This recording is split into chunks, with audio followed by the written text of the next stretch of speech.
Hello વિદ્યાર્થી મિત્રો, એજ્યુટેકનો ચેનલમાં આપનું સ્વાગત છે. આજે આપણે શીખીશું ધોરણ 5ની તારીખ 4/1/2025 રોજ લેવાયેલી ગણિતની એકમ કસોટીની પ્રશ્ન બેંકનું સોલ્યુશન. આજ રોજ લેવાયેલી એકમ કસોટીની તમામ પ્રશ્નોના જવાબનું અહીં આપણે ગણતરી સાથે સોલ્યુશન શીખીશું. આજરોજ લેવાયેલી ધોરણ 5ની પ્રશ્ન બેંકની અંદર પ્રકરણ નંબર 8 અને 9ના પ્રશ્નોના જવાબનો સમાવેશ કરવામાં આવ્યો છે. તો ચાલો જોઈએ ધોરણ 5ની ગણિતની પ્રશ્ન બેંકનું સોલ્યુશન.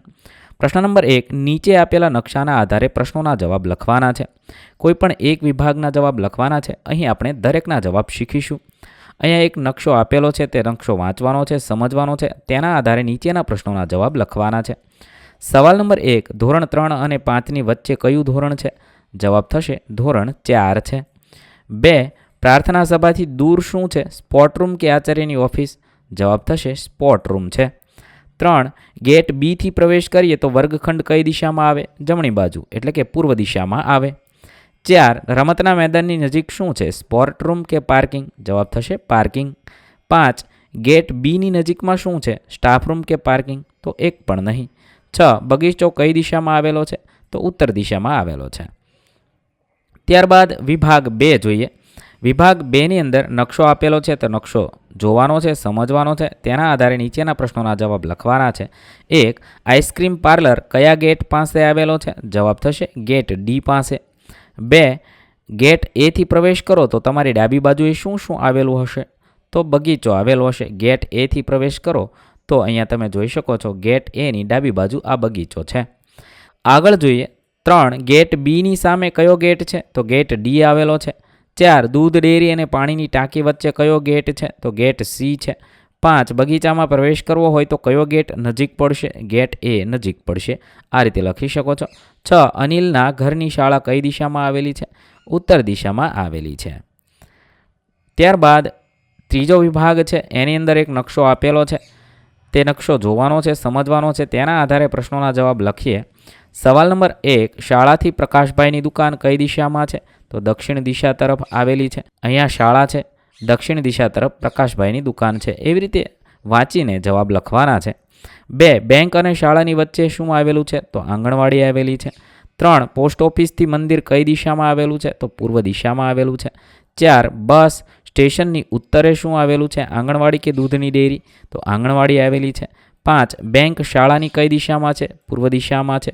6, તળાવથી બસ સ્ટેન્ડ કઈ દિશામાં છે? ઉત્તર દિશામાં આવેલું છે. ત્યારબાદ પ્રશ્ન નંબર 2, નીચે આપેલ નકશાને આધારે યોગ્ય વિકલ્પ પસંદ કરી જવાબ લખવાના છે. અહીંયા વિભાગ 1માં નકશો આપેલો છે. નકશો જોઈશું અને તેના આધારે 4 ઓપ્શનમાંથી સાચો ઓપ્શન પસંદ કરવાનો છે. 1, બગીચો મંદિરની કઈ દિશામાં છે? સાચો જવાબ થશે ડી, દક્ષિણ દિશામાં આવેલો છે. ત્યારબાદ બીજું છે, રેલવે સ્ટેશનથી શાળાનું અંતર કેટલા કિલોમીટર છે? 6 કિલોમીટર છે. તેથી ડી જવાબ થશે. 3, મંદિરની પૂર્વ દિશામાં શું આવેલ છે? તો કોલોની આવેલ છે. તેથી ડી જવાબ થશે. 4, કોલોનીથી શાળાનું અંતર કેટલું છે? તો 8 કિલોમીટર થાય છે. 5, મંદિરે શાળાની કઈ દિશામાં આવેલું છે? તો પૂર્વ દિશામાં છે. 6, કયું અંતર સૌથી વધુ છે? તો શાળાથી બગીચાનું અંતર છે એ સૌથી વધુ અંતર છે. ત્યારબાદ વિભાગ બીજો છે. અહીં પણ નકશો આપેલો છે. તે નકશો જોવાનો છે, સમજવાનો છે. તેના આધારે નીચે આપેલા ઓપ્શનના જવાબ દેવાના છે. 1, શાળાએ બાગની કઈ દિશામાં છે? તો પશ્ચિમ દિશામાં છે. 2, મંદિરથી કોલોનીનું અંતર શોધો. તો મંદિરથી કોલોનીનું અંતર 11 કિલોમીટર થાય છે.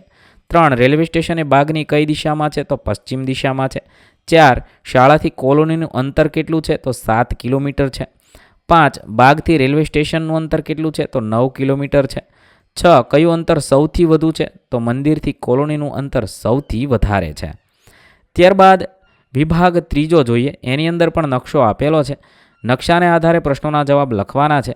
1, કેશવના ઘરથી હોસ્પિટલનું અંતર કેટલું છે? જવાબ થશે 8 કિલોમીટર છે. 2, કોલોનીથી મંદિર કઈ દિશામાં આવેલું છે? તો પશ્ચિમ દિશામાં આવેલું છે.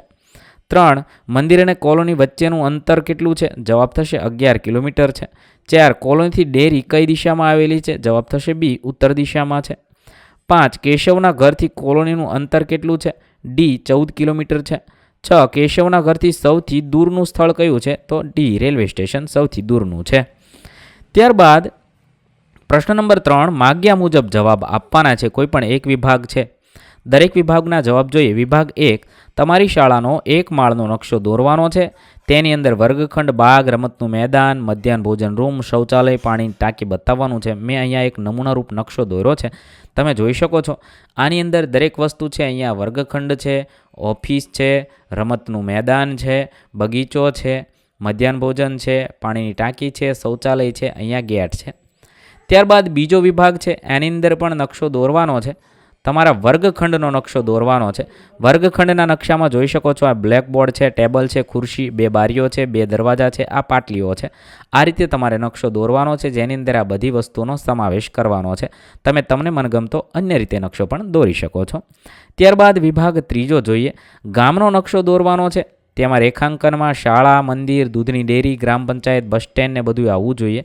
તો અહીંયા મેં બસ સ્ટેન્ડ, દૂધની ડેરી, ગ્રામ પંચાયત, શાળા, મંદિર, તળાવ આ બધું લઈને આ નકશો દોર્યો છે. તમે આ રીતે નકશો દોરી શકો છો. તમે તમને મનગમતો તમારી જાતે પણ બીજો નકશો દોરી શકો છો, જેની અંદર આ બધી વસ્તુનો સમાવેશ થવો જરૂરી છે. ત્યારબાદ પ્રશ્ન નંબર 4, માગ્યા મુજબ જવાબ આપો. વિભાગ 1, આપેલ ચિત્રને ઉપરથી જોતા કેવું દેખાય? તો આ રીતે ઉપરથી જોઈએ તો દેખાય. બીજું છે, આપેલ ચિત્રને બાજુમાંથી જોતા એટલે આ બાજુથી જોઈએ તો આવી રીતનું દેખાશે. અહીંયા છે, મારે 4 ચોકઠા થઈ ગયા છે, 3 ચોકઠા કરવા. જવાબ આવી રીતનો દેખાશે. ત્યારબાદ વિભાગ બીજો છે, આપેલ ચિત્ર ઉપરથી જોતા તો ઉપરથી આ 2 પગથિયા દેખાય અને આ 2 પગથિયા દેખાય એટલે આવી રીતનું કંઈક ચોરસ દેખાય. ત્યારબાદ બીજું છે, આપેલ ચિત્ર સામેથી એટલે આ બાજુની સાઈડથી તમે જુઓ તો નીચેની અંદર આ ટપકું દેખાય અને ઉપરની અંદર આ દેખાય એટલે 2 આવી રીતનું કંઈક ચિત્ર દેખાય.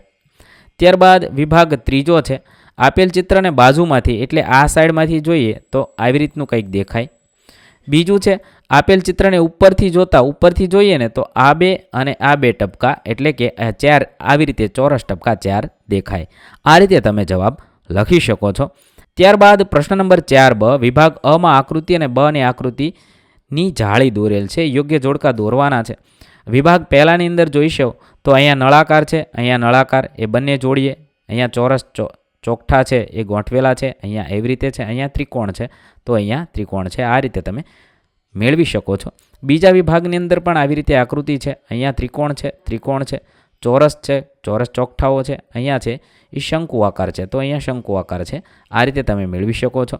વિભાગ 3 છે એની અંદર પણ તમે જોઈ શકો છો, અહીંયા નળાકાર સાથે નળાકાર જોડી શકાય, ત્રિકોણ સાથે ત્રિકોણ અને શંકુ સાથે શંકુ જોડીશું. આ રીતે આપણે જોડીશું. અહીં આપણી ધોરણ 5ની ગણિત વિષયની એકમ કસોટી પૂર્ણ કરીએ છીએ. ધોરણ 3 થી 5 સુધીની તમામ એકમ કસોટીના વિડીયોઝ આપણી ચેનલ પર ઉપલબ્ધ છે, જે તમે એકમ કસોટી નામના પ્લેલિસ્ટમાંથી મેળવી શકો છો. પ્લેલિસ્ટની લિંક વિડીયોના ડિસ્ક્રિપ્શનમાં પણ આપેલી છે.